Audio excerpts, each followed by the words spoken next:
नमस्कार, मैं हूं पल्लवी सिंह। आप देख रहे हैं आर्यन न्यूज। रुक करेंगे उत्तर प्रदेश की बड़ी खबरों की ओर। बड़ी खबर इस वक्त की शुरुआत करेंगे बुलेटिन की।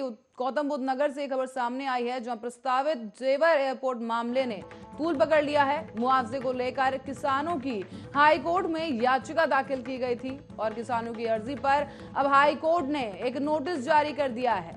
बता दें कि लैंड यूज चेंज होने के नोटिफिकेशन को चुनौती दी गई थी, जिस पर अब हाई कोर्ट ने नोटिस जारी कर दिया है। इसके साथ साथ आपको बता दें, जवाब तलब किया गया है। अब यूपी सरकार की मुश्किलें यहां बढ़ सकती हैं। आपको बता दें, लैंड यूज और चेंज होने के जो मामला है उस पर नोटिफिकेशन हाई कोर्ट ने अब जारी कर दिया है। किसानों की तरफ से मुआवजे को लेकर एक बवाल गौतम बुद्ध नगर से सामने आया था। जेवर एयरपोर्ट को लेकर ये बवाल किसानों की तरफ से उठाया गया था, जिस पर हाई कोर्ट में एक याचिका दाखिल की गई थी, जिस पर हाई कोर्ट की तरफ से एक नोटिफिकेशन जारी कर दिया गया है।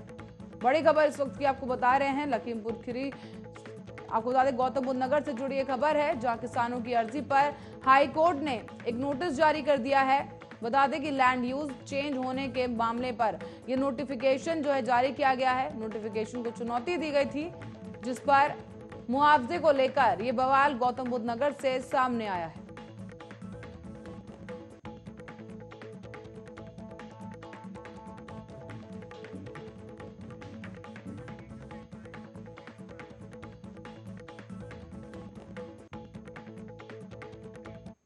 इस बड़ी खबर के बाद अब रुक करेंगे लखीमपुर की तरफ, जहां आपको बता दें कि 3 अक्टूबर को लखीमपुर खीरी हिंसा की जांच कर रहे विशेष जांच दल यानी एसआईटी ने मुख्य न्यायिक मजिस्ट्रेट के समक्ष एक आवेदन दायर कर दिया है।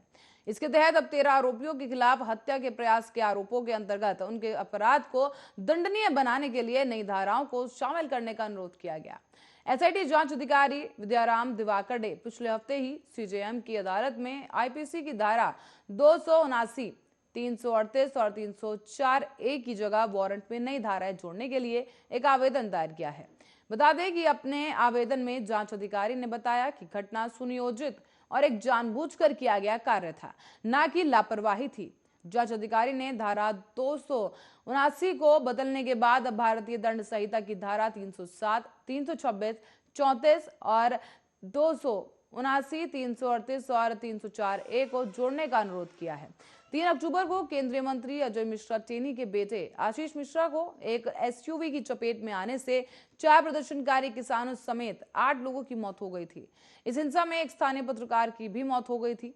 और बताते चलें कि एसआईटी ने अब तक आशीष मिश्रा, लव कुश, आशीष पांडे, शेखर भारती, अंकित दास, लतीफ, शिशुपाल, नंदन सिंह, सत्यम त्रिपाठी, सुमित जायसवाल, धर्मेंद्र बंजारा, रिंकू राणा और उल्लास त्रिवेदी को गिरफ्तार कर लिया है। वो लखीमपुर खीरी जिला जेल में बंद है। और इसी बीच इलाहाबाद हाई कोर्ट ने लखनऊ उच्च बेंच ने राज्य सरकार को आशीष मिश्रा की जमानत अर्जी पर जवाबी हलफनामा दाखिल करने के लिए 2 हफ्ते का समय दिया है। मामले की सुनवाई के दौरान अतिरिक्त महाधिवक्ता विनोद शाही ने चल रही जांच से कोर्ट को अवगत कराया। साथ ही शाही ने कहा है कि अभी बड़ी संख्या में गवाहों के बयान दर्ज किए जाने हैं।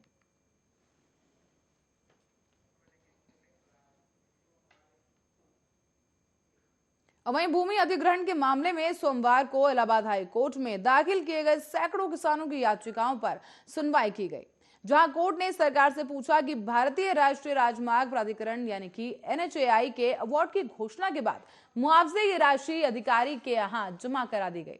इसके बाद भी किसानों को मुआवजा क्यों नहीं दिया गया? दरअसल चीफ जस्टिस राजेश बिंदल और जस्टिस पीयूष अग्रवाल की पीठ ने यह आदेश पारित किया, जहां कोर्ट ने सरकार से इस बारे में सभी जिलों के अधिकारियों से जानकारी लेकर 17 दिसंबर को बताने का निर्देश दिया है। हाईकोर्ट ने इससे पहले एनएचएआई के एक हलफनामा मांगा था कि वो बताएं कि भूमि अधिग्रहण कर लेने के बाद भी किसानों को मुआवजा क्यों नहीं दिया गया। इस पर एनएचएआई ने बताया था कि सभी मामलों में मुआवजा राशि सक्षम अधिकारी के यहां जमा कर दी गई है, जिसमें अवार्ड पारित है। पैसा जमा हो जाने के बाद मुआवजा राशि देने की जिम्मेदारी सरकार और उसके अधिकारियों की है। राज्य के अधिवक्ता रामानंद पांडे ने कोर्ट को बताया कि अभी किसानों को दिए गए मुआवजे की राशि की डिटेल नहीं आ पाई है। इस पर कोर्ट ने कहा कि किन किन किसानों को राशि आवंटित की गई है, इसका विवरण पेश करने को कोर्ट ने आदेश दे दिए हैं। हाईकोर्ट इस मामले में कई याचिकाएं हैं उनके साथ सुनवाई कर रहा है।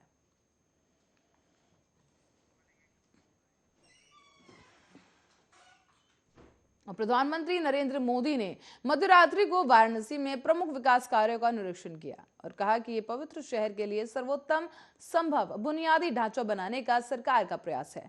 पीएम मोदी ने ट्वीट भी किया कि काशी में प्रमुख विकास कार्यों का निरीक्षण किया। इस पवित्र शहर के लिए सर्वोत्तम संभव बुनियादी ढांचा बनाने का हमारा प्रयास है। आधी रात के बाद निरीक्षण के दौरान पीएम मोदी के साथ प्रदेश के मुख्यमंत्री योगी आदित्यनाथ भी मौजूद रहे थे। पीएम मोदी को स्थानीय लोगों के साथ बातचीत करते और उनका अभिवादन करने आए लोगों का हाथ हिलाते हुए भी उन्हें देखा गया था। प्रधानमंत्री नरेंद्र मोदी ने वाराणसी में आधी रात काशी विश्वनाथ मंदिर का दौरा किया था। इस दौरान प्रदेश के मुख्यमंत्री योगी आदित्यनाथ भी उनके साथ मौजूद रहे और इससे पहले वो काशी की गंगा आरती में भी शामिल हुए थे। साथ ही पीएम मोदी रात में ही बनारस रेलवे स्टेशन का भी दौरा करने पहुंचे थे। इस दौरान पीएम मोदी ने वाराणसी में प्रमुख विकास कार्यों का निरीक्षण किया, कहा कि यहां पर यह पवित्र शहर के लिए सबसे अच्छा संभव बुनियादी ढांचा बनाने का सरकार का प्रयास है। तो वहीं पीएम मोदी रात के 1 बजे बनारस रेलवे स्टेशन पहुंचे और रेलवे स्टेशन का अच्छी तरह से निरीक्षण किया। साथ ही उन्होंने वहां मौजूद दुकानदारों से हाथ हिलाकर अभिवादन भी किया। पीएम मोदी ने बनारस रेलवे स्टेशन की तस्वीरें भी शेयर की। उन्होंने इन तस्वीरों को शेयर करते हुए लिखा, अगला पड़ाव बनारस स्टेशन। हम रेल संपर्क बढ़ाने के साथ साथ स्वच्छ, आधुनिक और यात्री अनुकूल रेलवे स्टेशन को सुनिश्चित करने के लिए काम कर रहे हैं। रेलवे स्टेशन दौरे के दौरान भी मुख्यमंत्री योगी आदित्यनाथ पीएम मोदी के साथ मौजूद रहे। इस दौरान उनकी सुरक्षा में तैनात अधिकारी भी वहां मौजूद थे। साथ ही स्टेशन पर मौजूद लोग प्रधानमंत्री को दूर से ही देख रहे थे।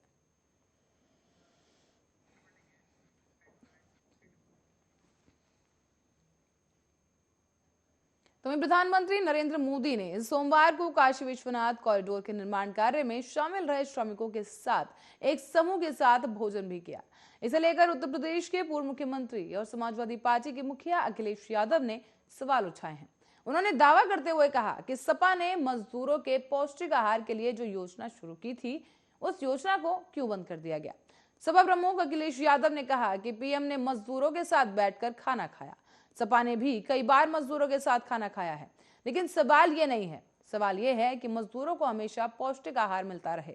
सपा ने मजदूरों के पौष्टिक आहार के लिए जो योजना शुरू की थी, उस योजना को क्यों बंद कर दिया गया। अखिलेश यादव ने यह भी कहा कि समाजवादी पार्टी की कोशिश है कि क्षेत्रीय दलों को साथ लाकर यूपी में बदलाव लाया जाए। 5 साल का कार्यकाल पूरा हो गया है। भाजपा को घोषणा पत्र देखना चाहिए और उन्होंने सारे वादे पूरे किए या नहीं। खेती और किसानी को बर्बाद करने का काम बीजेपी सरकार में हुआ है। बता दें कि सोमवार को प्रधानमंत्री नरेंद्र मोदी काशी विश्वनाथ कॉरिडोर का लोकार्पण करने के लिए अपने संसदीय क्षेत्र वाराणसी पहुंचे। इस दौरान पीएम मोदी ने काशी विश्वनाथ धाम के निर्माण में काम करने वाले श्रमिकों पर फूल बरसाकर उनका अभिवादन किया।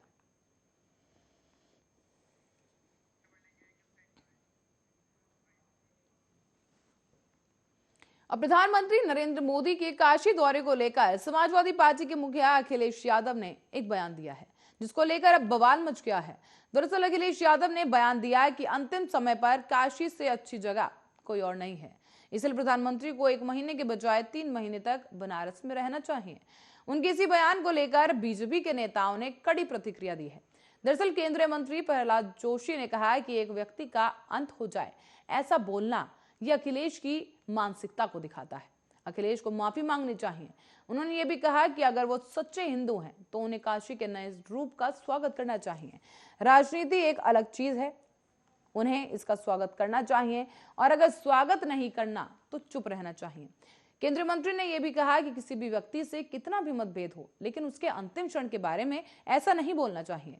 इससे उनकी मानसिकता का पता चलता है। उनका बयान निर्दयता और क्रूरता को दर्शाता है। अखिलेश डर और ईर्ष्या में ऐसा बोल रहे हैं, उन्हें माफी मांगनी चाहिए। तो वहीं बीजेपी नेता सुशील मोदी ने कहा कि अखिलेश यादव की टिप्पणी का जवाब आने वाले चुनाव में उत्तर प्रदेश की जनता देगी। यह अपमानजनक और निचले स्तर की टिप्पणी है। काशी विश्वनाथ मंदिर के पुनर्द्वार का काम हुआ है और इसका श्रेय पीएम मोदी को जाता है। मामले पर बीजेपी आईटी सेल प्रमुख अमित मालवीय ने कहा कि अखिलेश यादव का यह बयान शर्मनाक है। आज जब विश्वनाथ धाम के सर्वधन का इतना विशिष्ट काम हुआ है, तो प्रधानमंत्री के लिए मृत्यु की इच्छा जताना उनकी विकृत मानसिकता को दर्शाता है। उन्होंने ये भी कहा कि अखिलेश चुनाव में दिख रही हार से बौखलाए हुए हैं और अपना संतुलन खो बैठे हैं।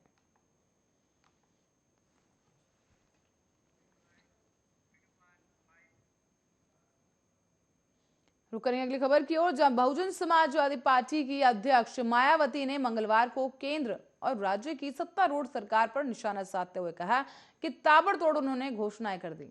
शिलान्यास और आधे अधूरे कार्यों का उद्घाटन करने से किसी पार्टी का जनाधार बढ़ने वाला नहीं है। उन्होंने बिना नाम लिए समाजवादी पार्टी पर भी निशाना साधते हुए कहा कि उत्तर प्रदेश में विधानसभा चुनाव से पहले दूसरी पार्टियों के निष्कासित और स्वार्थी किस्म के लोगों को शामिल करने से कोई पार्टी मजबूत नहीं होती। मायावती ने सत्तारूढ़ दल बीजेपी पर निशाना साधते हुए कहा कि चुनाव घोषित होने से कुछ समय पहले केंद्र और उत्तर प्रदेश की सरकार द्वारा ताबड़तोड़ घोषणाएं, शिलान्यास और आधे कार्यों के उद्घाटन से भी पार्टी का जनाधार बढ़ने वाला नहीं है। राज्य की जनता अभी अच्छी तरह से समझ चुकी है। मैं प्रदेश की जनता को ऐसे सभी हथकंडों से सावधान रहने की अपील करती हूं। प्रधानमंत्री नरेंद्र मोदी ने सोमवार को वाराणसी में काशी विश्वनाथ धाम के नए स्वरूप का लोकार्पण किया और हाल ही के दिनों में भाजपा के नेतृत्व वाली सरकार ने कई योजनाओं का लोकार्पण उद्घाटन किया है। ऐसा समझा जाता है कि मायावती का इशारा इसी तरफ था और पिछले कुछ दिनों में समाजवादी पार्टी में बसपा के पूर्वांचल के ब्राह्मण वर्ग के नेताओं को शामिल किए जाने पर मायावती ने किसी पार्टी का नाम लिए बिना ही कहा कि राज्य में विधानसभा चुनाव से पहले दूसरी पार्टियों के खासकर निष्कासित और स्वार्थी किस्म के लोगों को शामिल करने से किसी भी पार्टी का जनाधार बढ़ने वाला नहीं है। जनता ऐसी घोर स्वार्थी तत्वों को आयाराम और गयाराम ही कहती है। पूर्व मुख्यमंत्री ने कहा कि मीडिया के एक वर्ग द्वारा जनता के सामने ये सब हर दिन ऐसे दर्शाया जाता है जैसे ये कोई बड़ी घटना हो और जनता प्रभावित हो जाए। हाल ही में बसपा से निष्कासित पूर्वांचल के विधायक समेत ब्राह्मण समुदाय के कई नेताओं ने सभा की सदस्यता ग्रहण की थी और ऐसे में परोक्ष रूप से मायावती का निशाना इन्हीं नेताओं की तरफ बताया जा रहा है।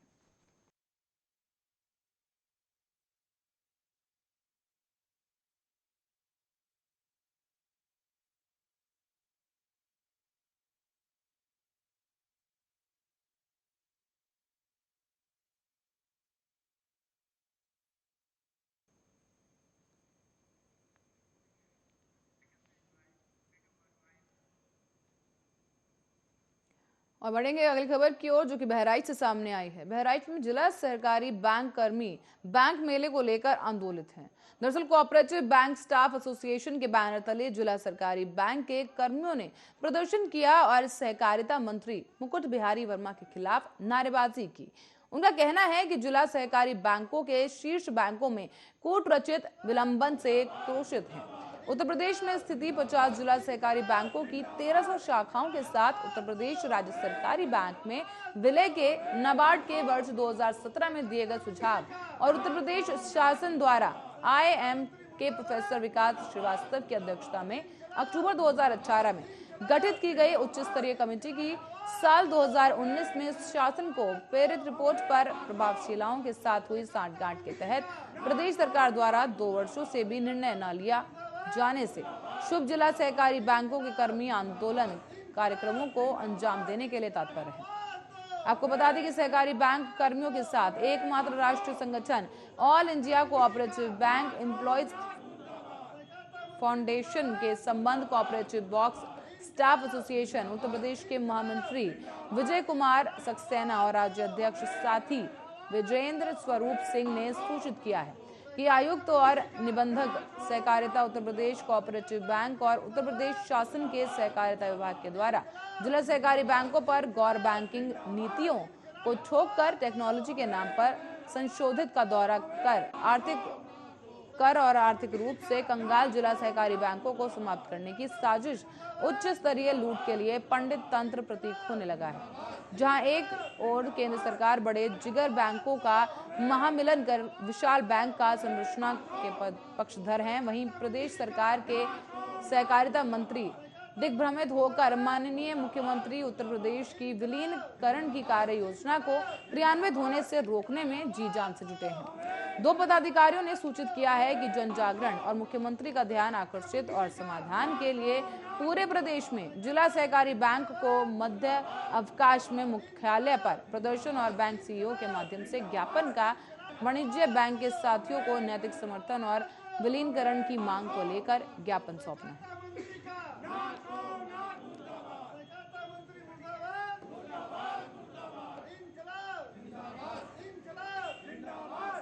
तो वहीं कभी मायावती के करीबी रहे उत्तर प्रदेश के पूर्व कैबिनेट मंत्री बाबू सिंह कुशवाहा ने जन अधिकार पार्टी बनाई है। बातचीत में उन्होंने कहा कि भाजपा को हराने के लिए लोग विकल्प की तलाश कर रहे हैं। उन्होंने कहा है कि भाजपा को कांग्रेस और सपा हरा सकती है। उत्तर प्रदेश का हर राजनीतिक दल अपने हिसाब से अपनी पार्टी को बढ़ावा देने में लगा है। ऐसे में समाजवादी पार्टी की बागडोर अखिलेश यादव के हाथ में है, वहीं कांग्रेस की डोर प्रियंका गांधी ने संभाल रखी है। भारतीय जनता पार्टी के लिए योगी और मोदी के साथ संग लगा हुआ है, तो वहीं छोटी छोटी पार्टियों के लिए भी उनके नेता भी दिन रात मेहनत करने में जुटे हैं। कभी मायावती के करीबी रहे उत्तर प्रदेश के पूर्व कैबिनेट मंत्री बाबू सिंह कुशवाहा भी अपनी जन अधिकार पार्टी के लिए माहौल बना रहे हैं। बाबू सिंह कुशवाहा ने कहा कि अगर भाजपा को हराना है तो बड़ी पार्टियों को भी बड़ा दिल रखते हुए छोटी पार्टियों के साथ लाना होगा। उन्होंने समाजवादी पार्टी, बहुजन समाजवादी पार्टी और भाजपा पर जमकर निशाना साधा। उन्होंने कहा कि देश में हर समाज के व्यक्ति को ध्यान में रखना होगा कि जिसकी जितनी संख्या भारी उसकी उतनी हिस्सेदारी। इस जैसे पैटर्न पर काम करना होगा ताकि समाज में किसी की उपेक्षा ना हो। बाबू सिंह कुशवाहा ने आगे कहा कि भाजपा को हराने के लिए लोग विकल्प की तलाश कर रहे हैं।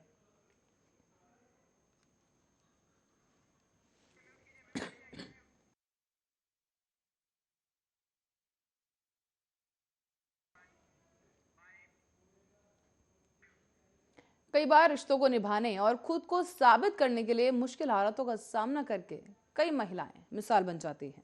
ऐसी एक महिला की कहानी हम आज आपको बता रहे हैं, जिसने अपने परिवार का भरण पोषण करने के लिए झांसी की सड़कों पर टैक्सी चलाना शुरू कर दिया। उसका नाम है अनीता चौधरी। अनीता बुंदेलखंड की वो पहली महिला टैक्सी ड्राइवर है। अनीता चौधरी की इस हिम्मत को देखते हुए झांसी के डीआईजी जोगेंद्र सिंह ने उसे पुरस्कार देकर सम्मानित किया। झांसी की सड़कों पर टैक्सी चलाने वाली अनीता चौधरी झांसी के तालपुरा में रहती हैं। अनीता चौधरी ने बताया कि उनकी उम्र लगभग 36 वर्ष है। अनीता चौधरी की साहस की जितनी तारीफ की जाए वो कम होगी। अनीता चौधरी ने बताया कि उसकी शादी 1999 में हुई थी और उनके पति कोई खास काम नहीं करते थे, इसलिए परेशान होकर वो आगे आई और खुद काम करके अपना परिवार चलाती हैं। अनीता का कहना है कि शादी के बाद वो काम करने घर से बाहर निकली और समाज की परवाह न करते हुए ईमानदारी और लगन से डिस्पोजल फैक्ट्री में काम करने लगी। करीब 10 साल उन्होंने वहां काम किया। सुपरवाइजर से कहा सुनी होने पर उसने प्रण लिया कि वो स्वयं का काम करेंगे, किसी की नौकरी नहीं। अनीता चौधरी ने झांसी शहर की सड़कों पर टैक्सी चलाने की ठानी और किसी की परवाह ना करते हुए उन्होंने टैक्सी चलाना शुरू किया। जब वो टैक्सी लेकर सड़क पर निकली तो समाज ने इसका विरोध किया, लेकिन उसने हिम्मत नहीं हारी और आज वो टैक्सी चलाकर काफी खुश है। अनीता का कहना है कि वो अब इस काम से बेहद खुश है और सुबह से लेकर शाम तक वो टैक्सी चलाकर 700 से लेकर 800 कमा लेती हैं और अपने पति और 3 बच्चों का भरण पोषण करती हैं। अनीता का यह भी कहना है कि घर की परेशानी के कारण मैंने एक ऑटो फाइनेंस कराकर चलाना शुरू किया। लोगों ने बहुत ताने मारे और मैं घर आकर रोती भी थी, लेकिन किसी को अपने आंसू नहीं दिखाए। मेरे छोटे बेटे ने मेरा बहुत साथ दिया और अब मैं महिलाओं से कहती हूँ कि महिलाएं अपने आप को कम ना समझें। ट्रैफिक पुलिस भी हमारा साथ देती है।